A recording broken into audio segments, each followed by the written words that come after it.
Hello everyone, start करते हैं आज के वीडियो को। और आज के वीडियो में हम बात करने वाले हैं कांग्रेस पार्टी के बारे में। एक ऐसी पार्टी जो कंटिन्यूअसली चुनाव तो हारती ही जा रही है और साथ ही साथ अपनी पार्टी को भी नहीं संभाल पा रही है। मैं बात कर रहा हूं कर्नाटका की जो विधानसभा है उसके बारे में, या जो कर्नाटक की जो कांग्रेस की यूनिट है उसके बारे में। आपको मालूम होगा 2023 में कांग्रेस जैसे ही कर्नाटक के अंदर सत्ता में आई, उस समय डीके शिव कुमार और वहां पर सिद्धारमैया जो कि वहां के अभी वर्तमान मुख्यमंत्री भी हैं, इन दोनों के बीच एक टसन थी।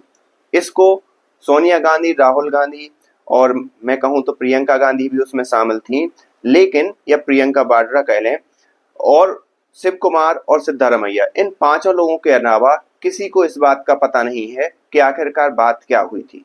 लेकिन जो भी मीडिया खबरों में निकलकर सामने आया उसमें ये पता चला कि मीडिया जो 2.5 साल का कार्यकाल है उसमें सिद्धारमैया मुख्यमंत्री रहने वाले हैं और अगले 2.5 साल यहाँ पर डीके शिव कुमार मुख्यमंत्री रहने वाले हैं।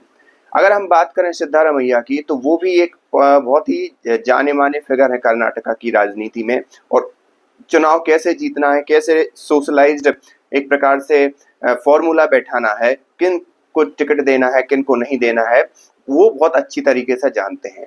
डीके शिव कुमार की बात करें तो उनकी कम्युनिटी के अंदर बहुत बड़ा दबदबा है और यही कारण है कि डीके शिव कुमार भी वहां पर बहुत महत्व रखते हैं।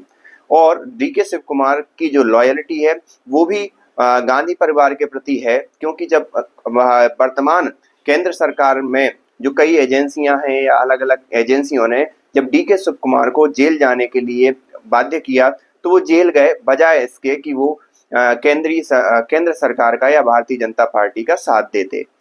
तो डीके शिव कुमार भी एक ईमानदार नेता है।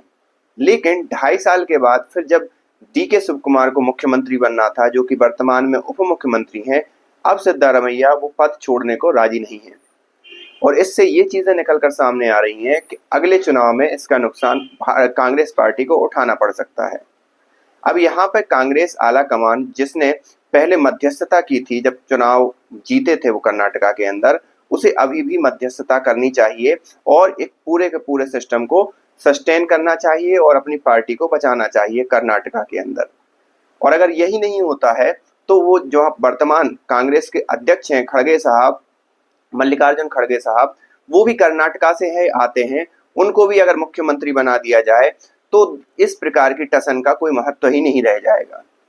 क्योंकि जो सिद्धारमैया का दल है या सिद्धारमैया का गुट है वो भी खड़गे जी को सपोर्ट करेगा और साथ ही साथ जो डीके शिव कुमार हैं उनका गुट भी खड़गे जी को सपोर्ट करेगा। और रही बात कांग्रेस अध्यक्ष की बात, तो खड़गे जी सिर्फ नाम के अध्यक्ष हैं, वहां पर निर्णय तो सोनिया गांधी और राहुल गांधी ही ले रहे हैं, या मैं ये कहूं कि गांधी परिवार ही ले रहा है। और अगर फिर भी कांग्रेस को इतना सबक नहीं समझ में आता तो वो भारतीय जनता पार्टी से सबक ले सकते हैं कि भारतीय जनता पार्टी ने गुजरात के पूरे मंत्रिमंडल विथ मुख्यमंत्री को 2 बार बदल के रख दिया।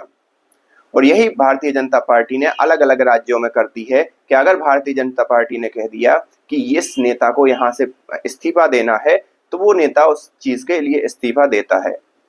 हमने उपराष्ट्रपति जगदीप धनखड़ के केस में भी देखा कि जगदीप धनखड़ ने खुद से इस्तीफा दे दिया पार्टी आलाकमान के कहने पर। तो ऐसा अनुशासन अगर कांग्रेस चाहती है तो उसे कुछ न कुछ आमूल चूल परिवर्तन करने पड़ेंगे अपनी पार्टी के अंदर, और तभी वो भारतीय जनता पार्टी जैसी एक सशक्त पार्टी से लड़ने की काबिलियत रख पाएगी, नहीं तो इस प्रकार से चुनाव हारती रहेगी। आप इस बारे में क्या सोचते हैं, आप हमें कमेंट करके बताइए। और कांग्रेस के भविष्य को लेकर आप किस प्रकार से मीन्स फुलफिल मतलब ये सोचते हैं कि कांग्रेस आगे आने वाले भविष्य में आएगी, उसको लेकर भी क्या आपके विचार हैं वो भी हमें बताइए। मिलते हैं नेक्स्ट वीडियो में, तब तक के लिए थैंक यू।